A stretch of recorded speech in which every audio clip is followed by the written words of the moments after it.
Hi, this is Jaya. In this video, we shall see the summary of The Cattle Thief by E. Pauline Johnson. Johnson begins The Cattle Thief with the chasing down, confrontation and killing of a Cree chief by the English settlers. At that time, the daughter of the chief, she comes there and she rebukes the killers and tells how they had robbed their land, food, ownership and also their religion.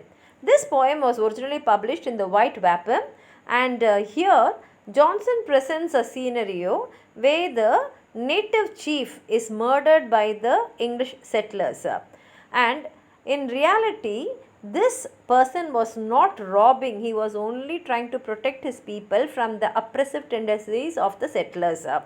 And this poem also tells about the theme of oppression, where the settlers are referring to the eagle chief as a cattle thief. Actually, he is the head of the tribes, but these people are calling him as a thief, and they are also finding a reason, this as a reason to get rid of this chief, because only if the chief is not there, then they can exploit this native community.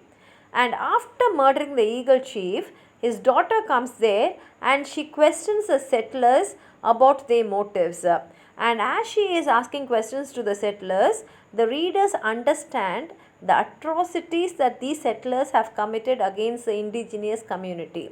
And she also asks them how they can call him as a cattle thief, because it was these settlers who had robbed his bread first. And she also says that they have robbed not only his food, but they have also robbed his land, his game, and his people are now suffering in hunger. And she says that these settlers have brought only evil and curses from the time they had come there.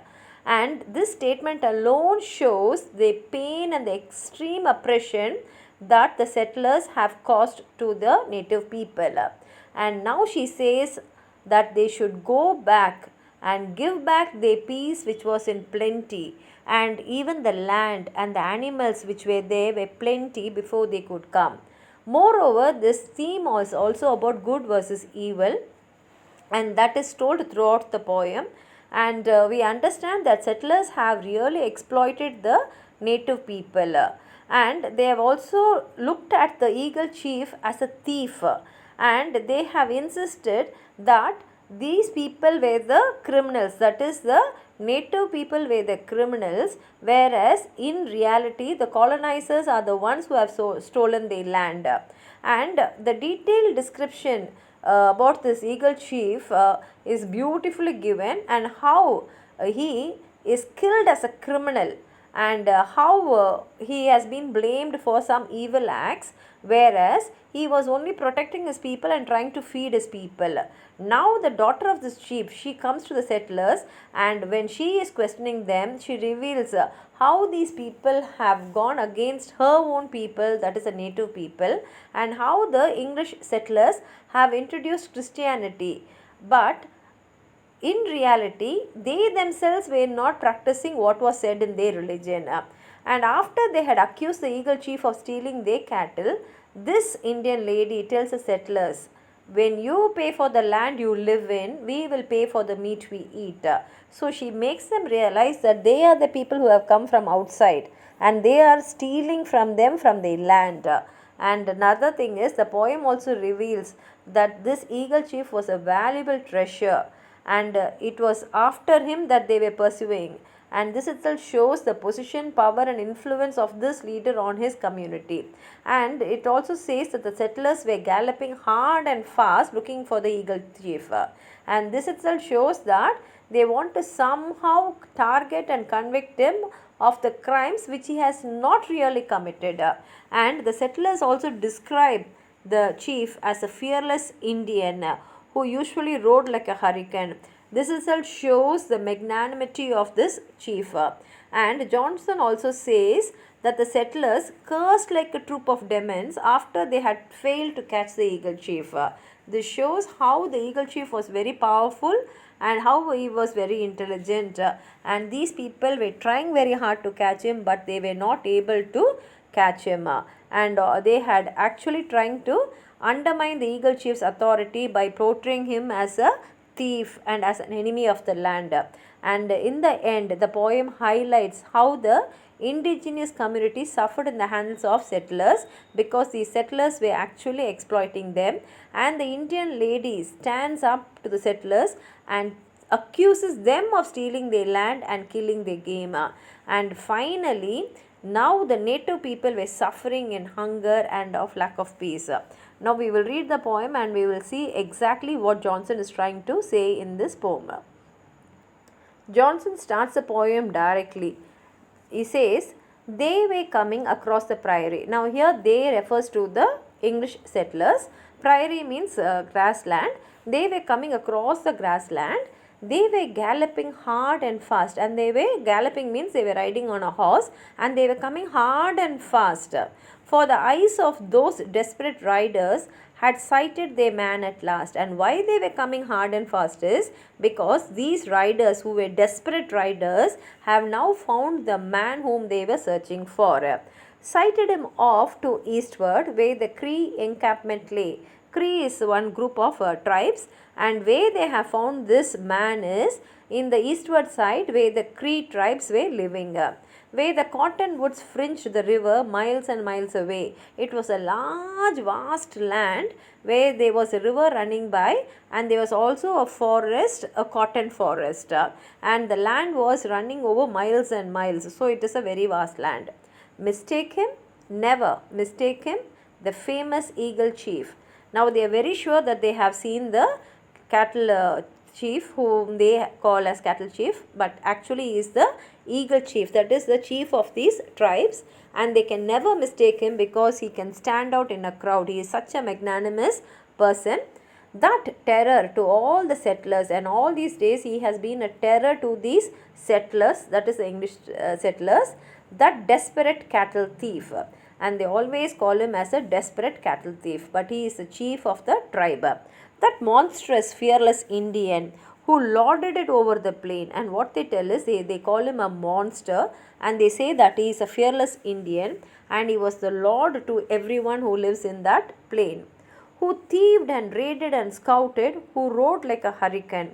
And they said that he was the person who was robbing, he was the person who raided, and he has taken away everything what they had, and he was very fast like a hurricane. Hurricane means storm. So he was so very fast that they were never able to catch him at all. But they have tracked him across the prairie. But finally now they have tracked him in this grassland. They have followed him hard and fast, and for this they have followed him wherever he was going, wherever he was taking the cattle. They used to follow him, and they used to follow him hard and fast. For those desperate English settlers have sighted their man at last, and finally these English settlers have found where this man is. This man was the man whom they were searching for all these days. Up they wheeled to the Tepes. Tepes is a grassland. All the British blood aflame, and they all ran very fast towards him, and the British blood was in fire. They all wanted to catch him. Bent on bullets and bloodshed, bent on bringing down their game, and their only aim is to shoot him and to stop the game which they were doing along all these days. And what was this game is hunting for this man. That was their game. But they searched in vain for the cattle thief. But all these days they were searching for this chief, whom they call as a cattle thief, but it was a waste. They were never able to catch him. That lion had left his lair, and they say actually he is a lion, and before they can go to that particular place and catch him, he would have left that place. And they cursed like a troop of demons, and after finding that he had gone away from that place, they will curse him like a troop of demons, for the women alone were there. From this itself we can understand that the village people, all the tribes were protecting the chief, because they will get the information that the chief is in a particular place. But when they go there, they will only find women there, and this chief would have left the place before they could come. And the people were very protective towards this chief. The sneaking Indian covered the hist, and after they find that he has gone, they will say that this Indian, he is an Indian covered who sneaked and they went away. He hides while yet he can, and they say that he can hide anywhere. It is very difficult to find him. He will come in the night for cattle, and he'll always come only in the night to go and catch the cattle and take them away. But he is scared to face a man.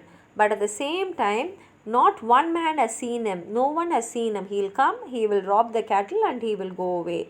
Never. And up from the cottonwoods rang the voice of the eagle chief. Now they heard the voice of the eagle chief in the cottonwood. And right out into the open stepped unarmed the cattle thief. And in front of them, he stepped out of this cottonwood, and he had no arms in him. He was unarmed, and he stood before them. Was that the game they had coveted? Now the poet asks, was this the game that they played all this while? Because all these people had guns with them. But this eagle chief did not have any weapons with them. So the poet is questioning, is this the game that they'll play? Because generally when you play a game, it should be between the equals. But now these people are armed, whereas the cattle thief, as they call him, the eagle chief, is unarmed. Scarce 50 years had rolled over that fleshless, hungry frame. And looking at him, you can easily say that he is 50 years old, and in his body there was no flesh at all. Why? Means because of the hungry frame, because of the hunger he has been experiencing all these days. He never had any food at all. Starved to the bone and old. And because of starvation, he is looking only as bones. There is no flesh in his body, and he is looking very old. Over that wrinkled tawny skin, unfed by the warmth of blood.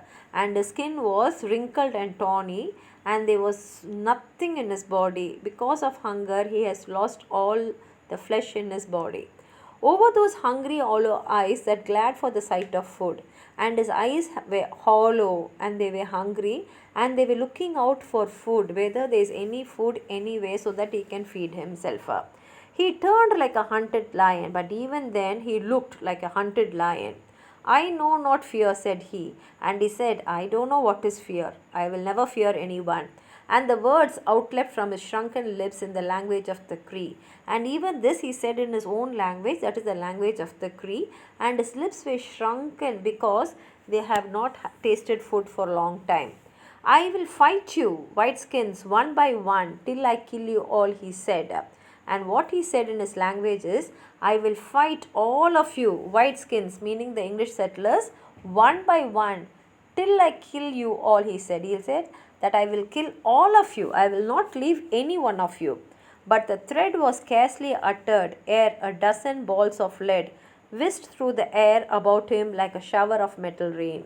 But before he can say all this, these English settlers fired bullets like a shower of metal rain on him, and all the balls of the lead came and they pierced his body, and the gaunt old Indian cattle thief dropped dead on the open plain. And when this shower of metal rain of the bullets, when they pierced his body, this chief, he fell down on the plain dead. And the band of cursing settlers gave one triumphant yell. And after killing him, these settlers, who were a band of cursers, they shouted triumphantly that they have killed the cattle thief, and rushed like a pack of demons on the body that writhed and fell. And they all ran towards the body which fell on the plain. Cut the fiend up into inches, throw his carcass on the plain. And they said, cut his body into pieces and throw it in the plain. Let the wolves eat the cursed Indian, and let the wolves come and eat this Indian. He would have treated us the same, because if we were caught, if he had caught us, he would have cut us into pieces and thrown it to the animals. So let us also do the same thing to him. A dozen hands responded, a dozen knives gleamed high. On hearing this, immediately a dozen people took out their knives to cut his body into pieces. But the first stroke was arrested by a woman's strange wild cry. But before they can cut, they heard a woman's strange wild cry.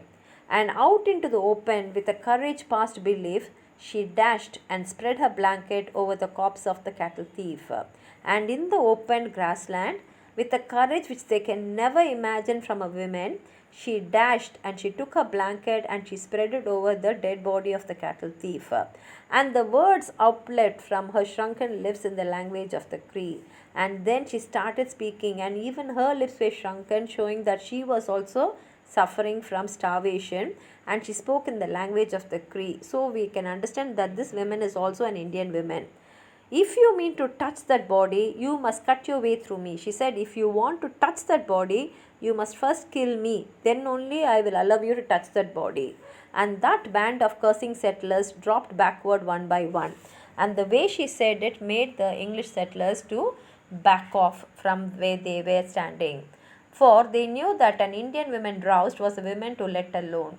Because they knew very well that if one Indian woman was harmed, then the whole community will turn against them. And then she raved in a frenzy that they scarcely understood. And then this women started speaking. And that language was something which these English settlers never understood. Raved of the wrongs she had suffered since her earliest babyhood. She started telling about all the sufferings which she has faced from her earliest babyhood. Stand back, you whiteskins. Touch that dead man to your shame. She said, all of you stand back. Don't you dare touch that dead man. It is a shame even if you come near him. You have stolen my father's spirit. So now we can understand that this woman is the daughter of the chief. And she says that you people have killed him. But his body I only claim. But only thing is I want his body. I want his body as it is. You have killed him, but you shall not dare to touch him now he is dead. You people have killed him, but thinking that he is dead, don't think you can come and touch him. You have cursed and called him a cattle thief. You people called this chief, my father, as cattle thief, though you robbed him first of bread. But it was you people who had robbed his food first. Robbed him and robbed my people. You did not only rob from the chief, you also robbed everything from my people. Look there at that shrunken face. She says, look at that face. See how shrunken that face is. Starved with a hollow hunger we owe to you and your race. And why his face is shrunk is because of starvation. And that starvation was caused by you and your race. What have you left to us of land? What have you left of game? You have taken everything from the land. You have taken everything from our game, which is hunting animals. You have taken everything. Nothing is left. And so we are all starving here. What have you bought but evil and curses since you came? And you have taken our land, you have taken our food. And what you brought is only evil and curses. Have you paid us for our game? How paid us for our land? You came here and you started hunting all our animals. Did you pay us for that? Did you pay us for the land in which you are living, because this land is us? By a book to save our souls from the sins you bought in your other hand. And for all this you said that you have come here to save our souls from the sins, and you had a book in your hand. Go back with your new religion. We never have understood. She says, we don't want your religion because we have never understood your religion. You are robbing an Indian's body and mocking his soul with food.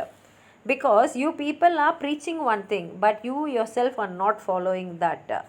You are saying that robbing is a sin according to the book which you have. But you have robbed an Indian's body and you are also making fun of his soul with this food. Go back with your new religion and find, if find you can, the honest man you have ever made from out a starving man. She says, go back with your religion. And all over the world you go and search. And if you can find a honest man like this man who is starved, who was suffered and who is dead now because of you, if you can find a man like him anywhere else, come and tell me. You say your cattle are not us, your meat is not our meat. Now after coming here, you people are saying that all the cattle here is yours and not us, and all the meat is yours and not us. When you pay for the land you live in, we'll pay for the meat we eat. And even if we are going to agree to it, first remember that this is our land. So when you pay for our land in which you are living now, we will pay for the meat which we eat from you. Give back our land and our country. Give back our herds of games. First give back our country. You took it from us. And also give back our herds of games, because you have taken all the cattle from here. Give back the furs and the forests that were ours before you came. Give back all the furs which you have taken from us. Give back the forests which you have taken from us, because all this was us before you came. Give back the peace and the plenty. Before you came, we were peaceful and we had plenty here. But after you came, nothing is here. So give back the peace and the plenty. Then come with your new belief. Then you come and talk about your religion to us. And blame, if you dare, the hunger that drove him to be a thief. And then you call this man who is dead now, who has suffered hunger, whom you call as a thief. You can call him a thief after you have given back everything to us. Here the poem ends. It's a beautiful poem. Please like the video, share it with your friends, and if you have not subscribed my channel, please subscribe. And while subscribing, don't forget to press the bell icon. Only then you will get the notification of all the videos when I post them. Thank you.